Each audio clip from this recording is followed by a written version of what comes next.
I'm Mark Sponsler, and welcome to the Stormsurf Video Surf Forecast for the week starting Sunday, September 25th.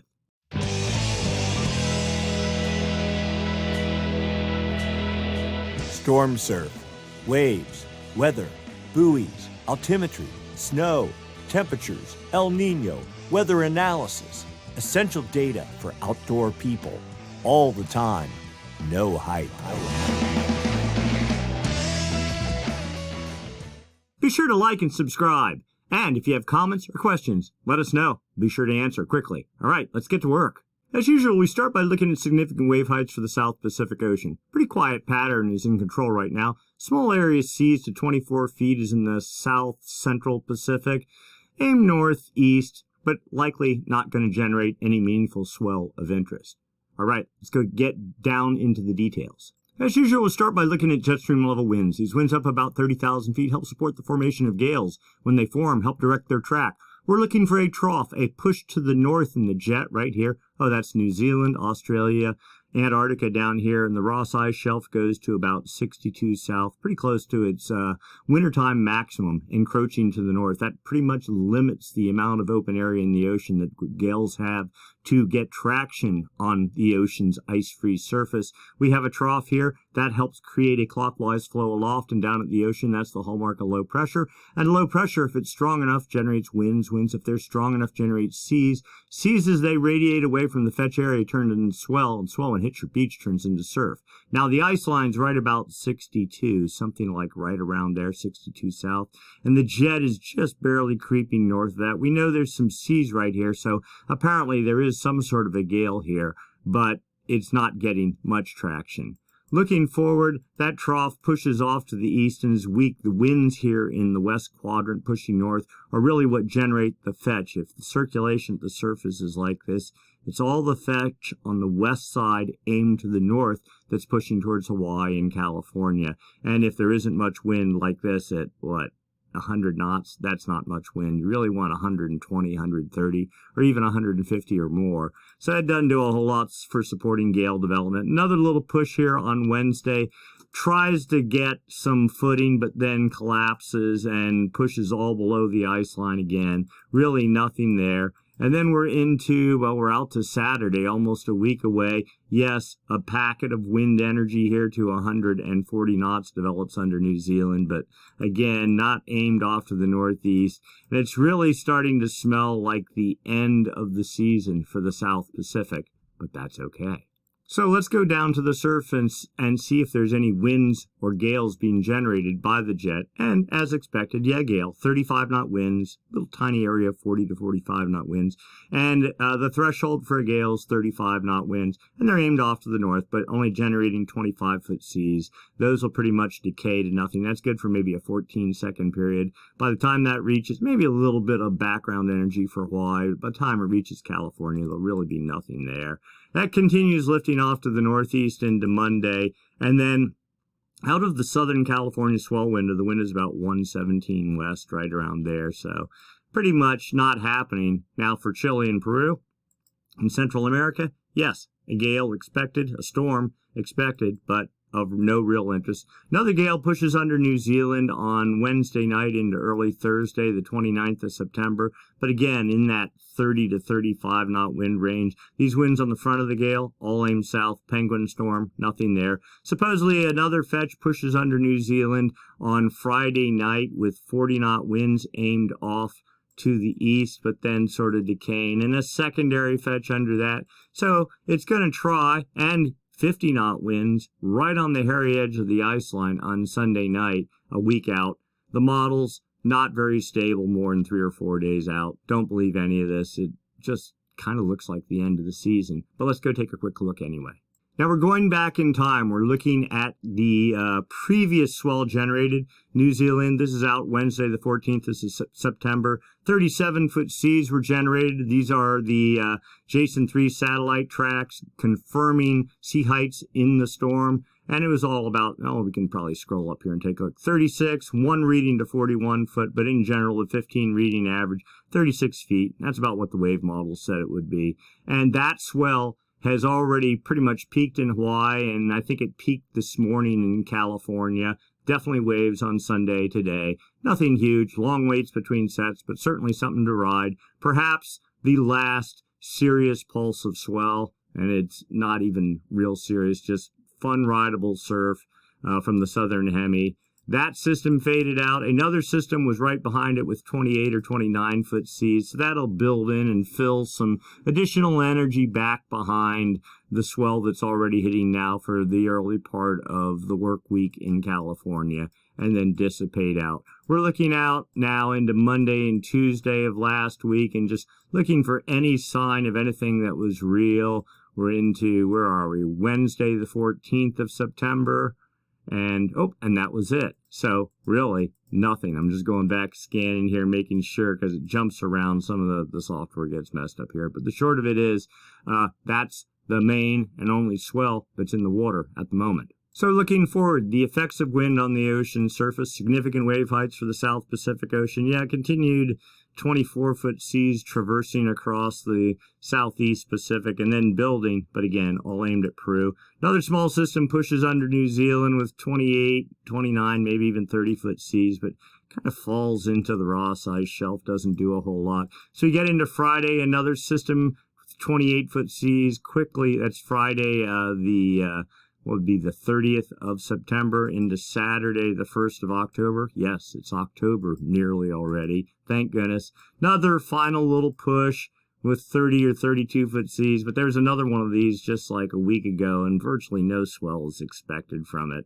And so that's the end of that. I think we're saying goodbye to the Southern Hemisphere. But the good news is we're going to start looking north. Now, we didn't do all the jet stream and all that stuff. We're just going to go right to the meat of this. The significant wave height models for the next week. And the first thing that grabs our eye is a gale with 20 to 22 or maybe 23 foot seas developing off of Oregon on Tuesday into Wednesday. That should send a semi-fun pulse of northwest swell into Oregon, down into California, north of Point Conception. And then another system is forecast up here in the Gulf. Probably won't do a whole lot. Good for wind swell, but then you see this tropical thing, whatever it is, starting to go extra tropical on the North Dateline region, theoretically on Friday with 39-foot seas over a pretty solid stretch of time pushing off to the east.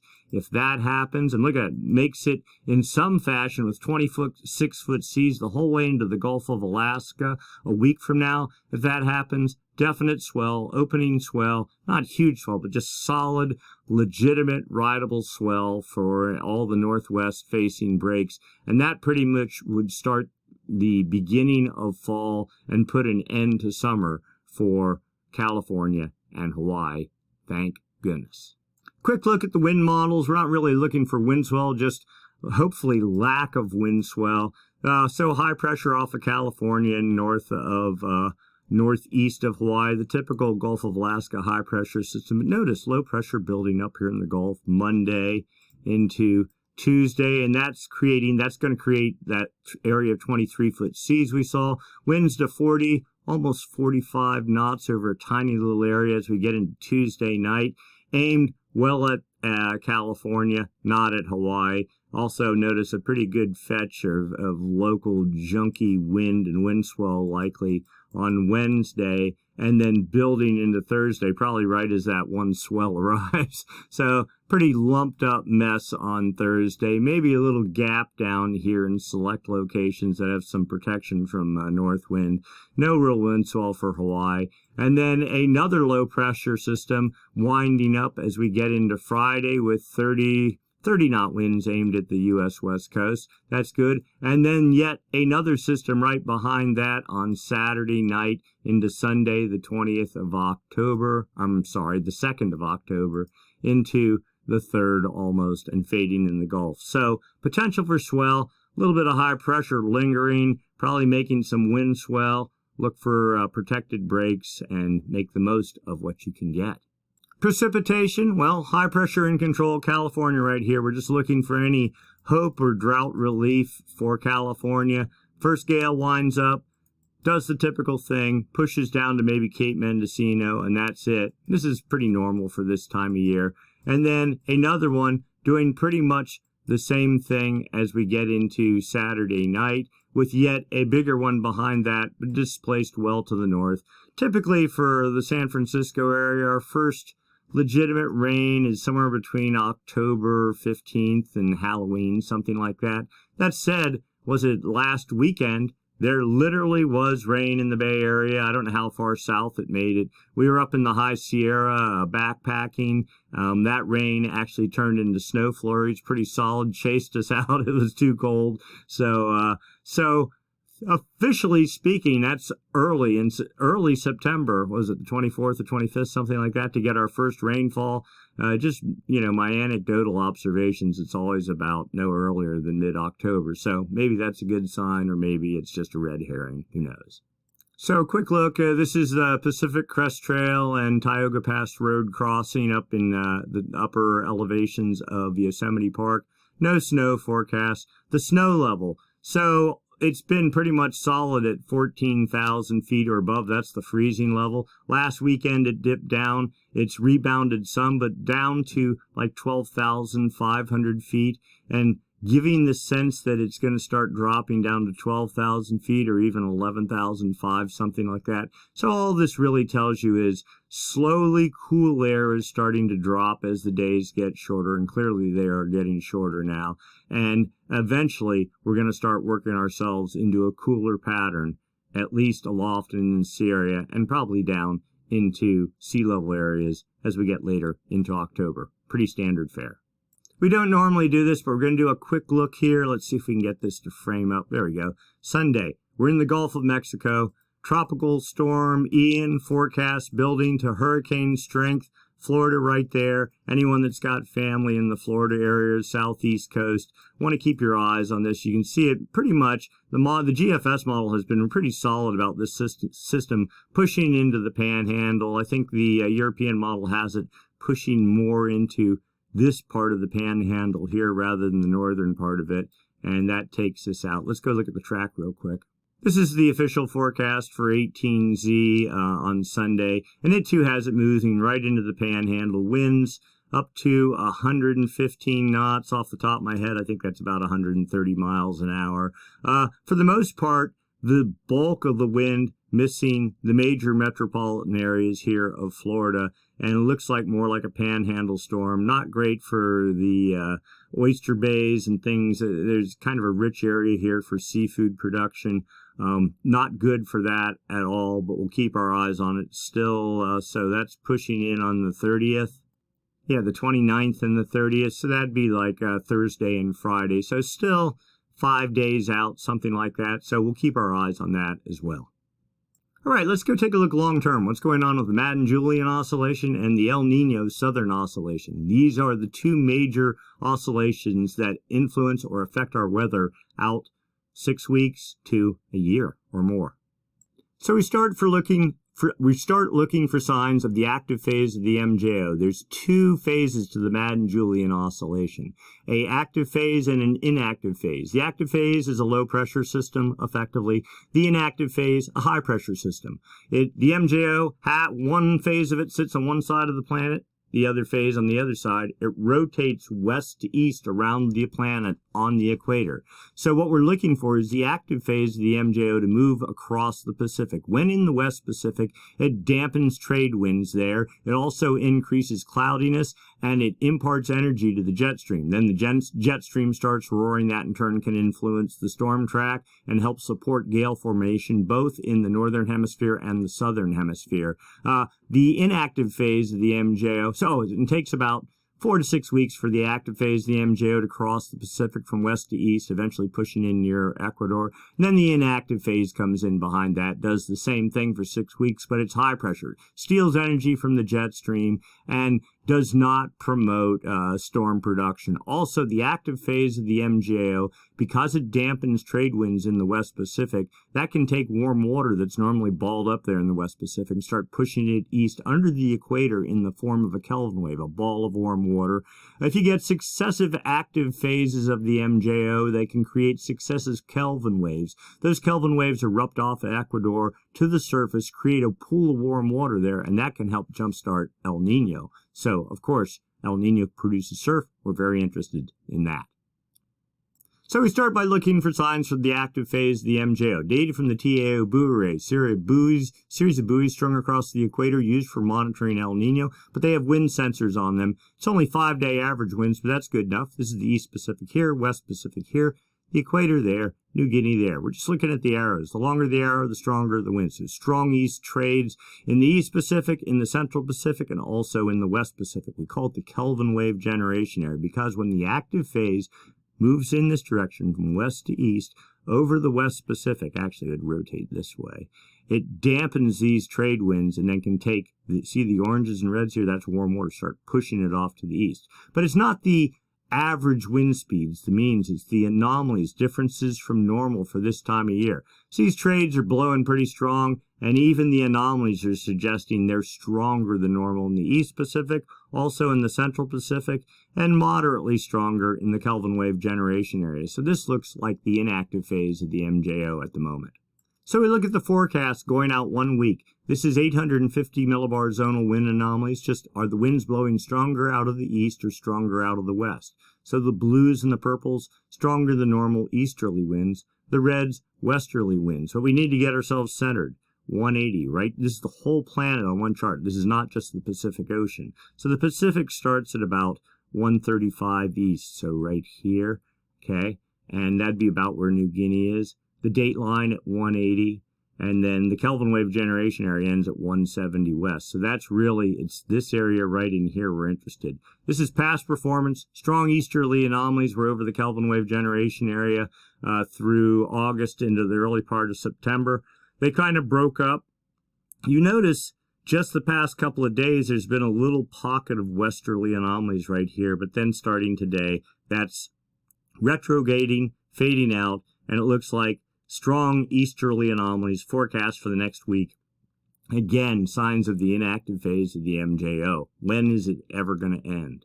La Nina is dominated by more and stronger inactive phases of the MJO over the Pacific, where El Nino is, its hallmark is stronger active phases and reduced trade winds over the Pacific. All right, so this is outgoing long wave radiation forecast for, we're just looking at the Pacific, South America, Central America, Hawaii, New Guinea, Australia, equator right there, date line right there, Kelvin Wave generation area, the important area right there, because that's where all the energy gets transferred to the jet stream, and that's where we create Kelvin waves. Well, the blues are less sunlight reflectivity off the ocean surface. Okay, which would mean low pressure, which would mean clouds, right? Sun can't, if you have clouds, sunlight's not bouncing off the ocean surface. So it sort of this is a statistic model, sort of looks like a very weak inactive or active phase of the MJO. But then this is 5 days, 10 days, 0 days, 5 days, 10 days, 15 days out. Looks like the inactive phase of the MJO is forecast. The dynamic model suggests the exact opposite, and 15 days from now, 2 weeks from now, the active phase of the MJO sets up. So the two models, statistic, dynamic, at polar opposite ends of the spectrum 2 weeks from now. Kind of confusing. Let's keep going. Phase diagrams. These are just drilled in versions of the two models we saw below. Statistic here, dynamic here. But what this does is show you exactly where the deepest part or the deepest low pressure, I mean, that's probably not exactly what it is, but we'll consider the core of the active phase of the MJO is. So the MJ moves from the Indian Ocean to the maritime continent, to the West Pacific, to the East Pacific, under the United States, over Africa, back to the Indian Ocean. Right now, the active phase, and if that heavy dot that shows you where the active phase is inside this circle, it's extremely weak. If it's way out here, it's extremely strong. So a very weak active phase of the MJO over the maritime continent, according to the statistic model, and maybe just one member says staying there, another says moving to the West Pacific, another member, the third member, says it retrograding back into the Indian Ocean. So the statistic model, or the different flavors of it, all highly conflicted. The dynamic model, the Cfs model, suggests the active phase slowly building basically hanging, still in weak status in the maritime continent. So sort of similar to some flavor of this and part of this member. So neither suggesting a strong active phase moving into the West Pacific anytime soon. Now the upper level model, this is a model that shows areas favorable for precipitation. The greens, areas favorable for precip. Let's get ourselves oriented. South America, Central America, Philippines, New Guinea, the equator right there, date line roughly there, and there's 8 different panels, each of them 5 days long, so this goes out 40 days. See the active phase in the West Pacific today, slowly making its way across the Pacific through, about the end of October, and then as we get into mid-October, the inactive phase, dry air, moving across the Pacific. None of that looks particularly good either. So then we go to the 4-week CFS model. All right, this is a dynamic model.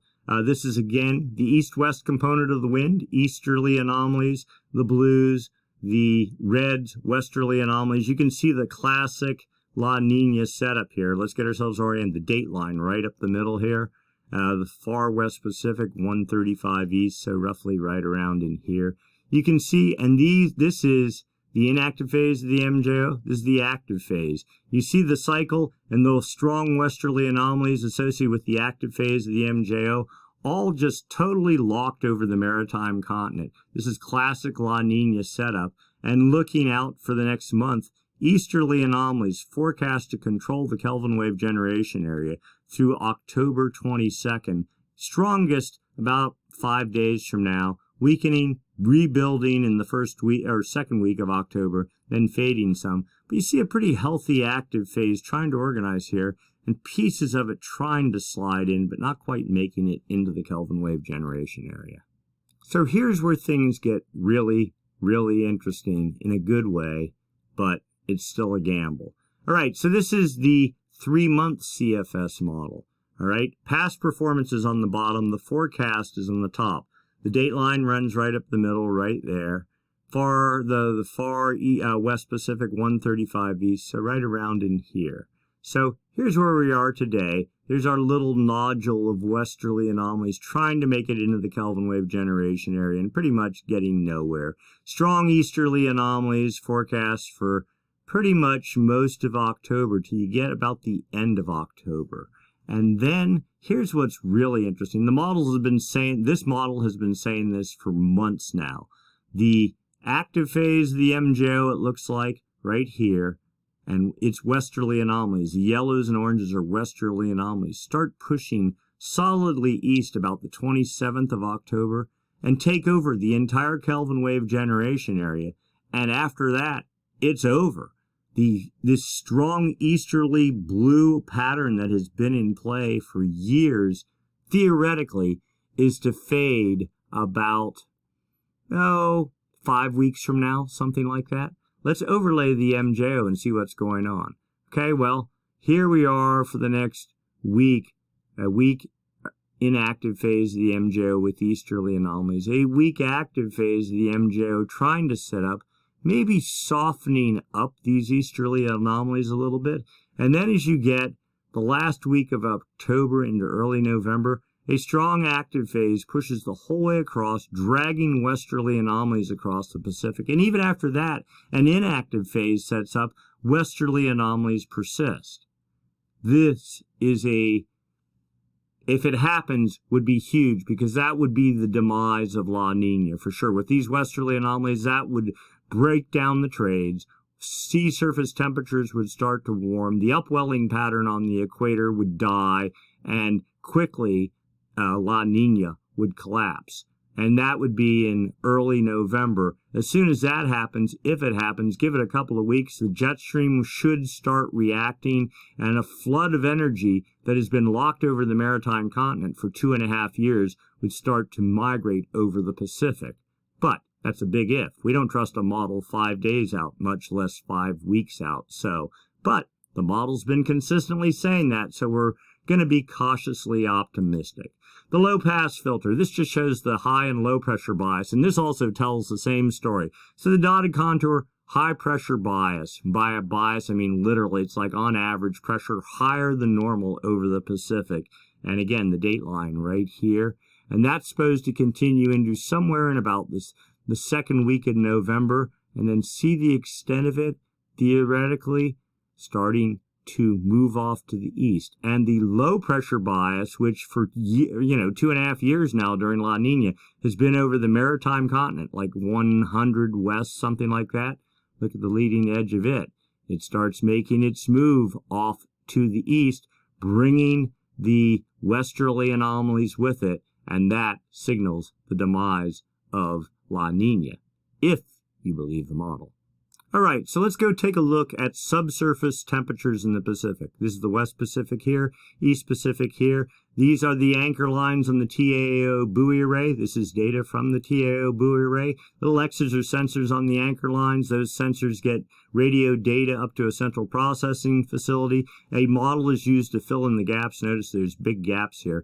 And then a rough estimation of the isotherm lines, the differences in temperature across the Pacific. So this is the 28 degrees centigrade isotherm, warm water. It's at about 178 west. I think that's where it was 2 weeks ago. The 26 degree isotherm at 150 west. I think it might have been a little bit off to the east before. The 24 degree isotherm at 132. That's pretty much where it's been for 2 weeks. This suggests warm water balled up in the west, cooler water in the east. But that's just the average temperatures. The anomalies, differences from normal for this time of year, pretty much unchanged from where we were 2 weeks ago.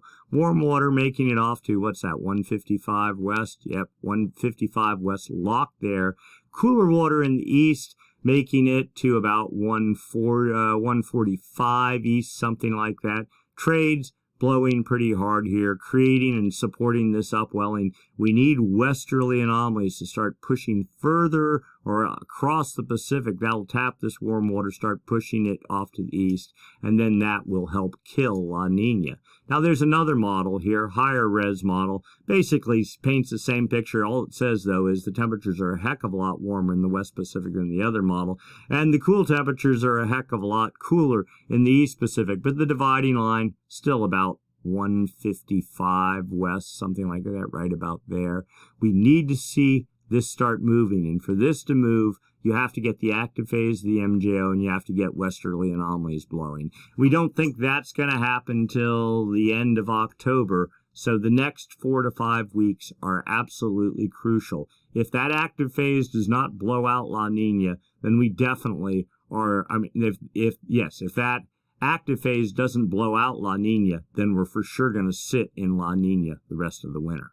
Sea surface height anomalies. These are not temperatures, these are heights of the ocean. Is the ocean higher or lower than normal? So what you do is you get a satellite, can beam down and get the height of the sphere of the ocean, take out the wind waves, take out the waves, take out the tide. And is the ocean just higher or lower than normal? If you have cold water at depth, that water contracts. That'll create a divot on the ocean surface, and your sea height will be lower than normal, -15, like right here. So here is Chile, Peru, the Galapagos, right there's the equator, the date line right there, Central America.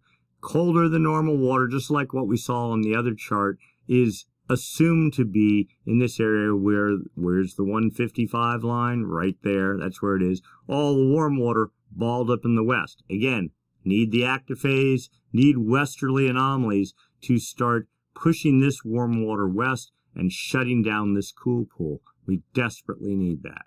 The upper ocean heat anomaly chart. All right, West Pacific here, East Pacific here. You can see this goes back a year.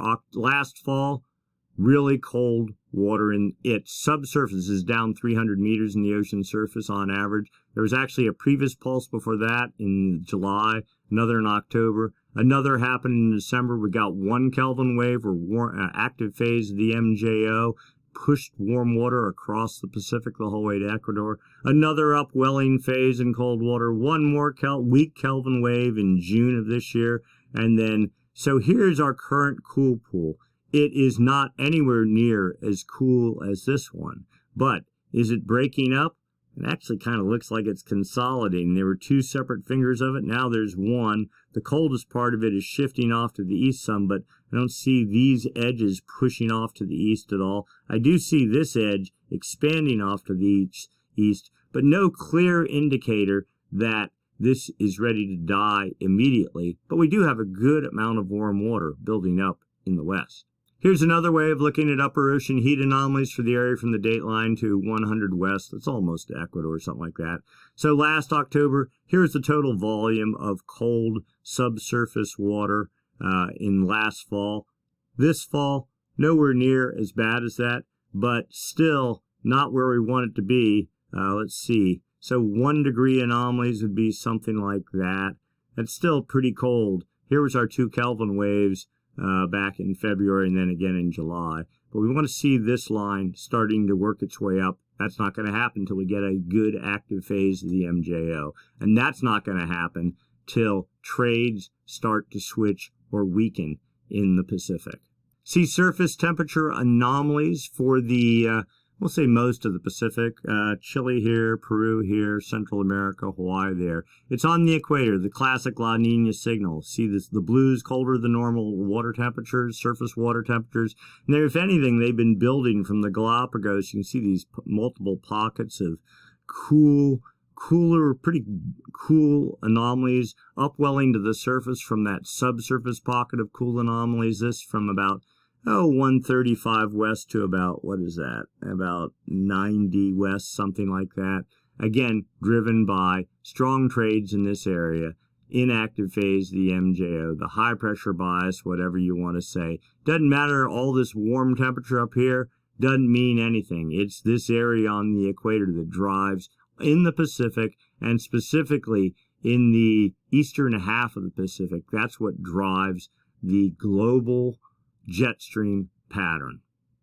The trend over the past 7 days, so it had been warmer. There was a whole string of warm, solid warm anomalies till about 2 or 3 days ago, and all of a sudden these blue pockets have started building, probably synonymous with this deep cooling here, suggesting that trades, at least for the next couple of days, are building here, creating upwelling. Don't know if that means a whole lot, but it's certainly not in the direction we would want it to go.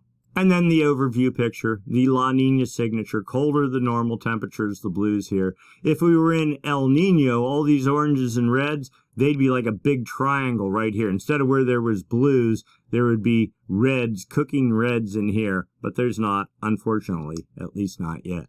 So what does the atmosphere think is going on? We look at the Southern Oscillation Index, the difference in pressure between Darwin, Australia, and Tahiti. Tahiti in the Pacific, Darwin in the Indian Ocean. You look at, there's a long-running record of daily readings of the surface pressure there. If pressure is lower in Tahiti, the index goes negative. If it's higher in Darwin, the index goes positive. Well, it's 24.07 today, quite positive. It was up to 31.91 about a week or so ago, and has been, well, positive for at least the past month. Still, it kind of bounces around, so we average it out over 30 days. Today's value, 17.97, and, well, you can see from 8.73, it's heading up in the wrong direction. The 90-day average, 11.44. Well, that's pretty much unchanged there, but we suspect that that will be heading up too, because the 30-day, so the 30-day average really gives you your active inactive phase of the MJO pattern. So this is suggesting we were moving from an active phase to now an inactive phase. This just says, yeah, we're still hovering in La Nina territory, pretty much unchanged, locked, rock solid. Here's a 30-day moving SOI graphed out, okay, going back 2020, the beginning of La Nina in July of 2020. So down here, this is El Nino territory. Up here is La Nina territory. The upward spikes are the inactive phase. The downward spikes are the active phase. Clearly, the inactive phases have been stronger since July of 2020. The index has been positive, probably averaging somewhere around 11 or 12, but with spikes up at 20 and 25 this year in the spring, and we are currently in the inactive phase heading up. Wish it wasn't so. So, what is the forecast for sea surface temperatures in the Nino 3.4 region, the official El Nino monitoring region on the equator, from the areas south of California out to about the dateline? Well, here is actual water temperatures, -1. This was October 2021, so a year ago. A year ago.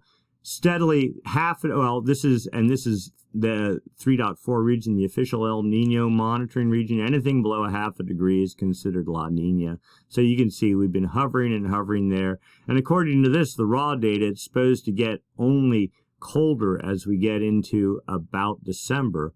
But then after December, a dramatic turnaround happens. We move out of La Nina territory in, we'll say, mid-February, something like that. And then we're all good after that. Now, this is the raw data. The PDF corrected data, we think there's a cold bias, so NOAA puts out a PDF corrected version here. And they say temperatures basically holding about like they have been from October into November, maybe even December. And then a steady change comes as you get into February. We're out of La Nina territory and we're off to the races. Now, why is that? Well, we'll get into that in just a second. So the sea surface temperature forecast, here it is, pretty much the way we are right now. This is October. Cold water temperatures. This looks just like the satellite images we saw before. As we get into November, maybe a little bit of weakening of the coolness, still covering a pretty good area. And December, the deepest cool temperatures supposedly are to start fading. We still have a cool regime over the equator, but not nearly as intense as it is now. By January, the whole thing looks like it's starting to collapse. And by mid-February, the cool temperatures are all but gone. And by March, we're fully in a neutral ENSO pattern. So what does all this mean? Well, for right now, the good news is, the southern hemi's shutting down, but it looks like the northern hemi's starting to wake up. Take that any day over 20 minutes between sets and 3 and 4 waves in a set. So that's good news. And Hawaii and California look like they could possibly benefit by this forecast building North Pacific pattern. We'll see if it really develops, but we're only 3 or 4 days out from it. Something obvious starting to happen. Longer term, well, we suspect fall isn't going to be particularly interesting. The jet stream will likely be displaced to the north. And probably focusing more from the dateline and locations west of that. Maybe good for Hawaii, California, not so good. But with the forecast demise of La Nina, and we say forecast, and the real key is going to be 4 to 5 weeks from now. If that active phase of the MJO develops and westerly anomalies take over the Pacific, the thought is that the jet stream will pretty quickly wake up. And after that, we could be really in business as we get into November and December. And by the time we get into January, maybe early February, we could have a return to a semi-normal precip pattern coming into California and snow in the mountains. And, the surf situation, pretty much a normal year. The question is, 1, will it happen? And 2, when will the transition happen? We're assuming it will happen. And we are assuming from a storm perspective, from generating surf, that as we get into, December, January, something like that, maybe at the latest, late January, we'll be into a semi-normal pattern. So out of a 1 to 10 scale, what's this fall going to be? Well, the fall's going to be, we're thinking like a 2 or a 3, which isn't good, 10 being the best. But as we get into the winter, which starts December 21st, the first half of winter, probably not so good, but as you get into January and February, things could really pick up. We could be in a 5 or 6 or something like that. So the whole winter season could net out about a 4 or 4.5, maybe something like that out of 10, which is just below average, mainly because the fall is just, we're waiting for the La Nina thing to die, but that's a big question mark and not for sure known. If you look at the major news outlets, they're all advertising three-peat of La Nina. Well, even NOAA's data doesn't exactly say that. There's a bit of hype involved in all that and doom-mongering and all the rest of it. But if the models are wrong, then we could be as bad as it says. Like, subscribe, If you have comments, questions, 10 other people have the same questions, write them up. We'll be happy to answer them. Anyway, we'll see you next week. Same time, same channel. Thanks for watching.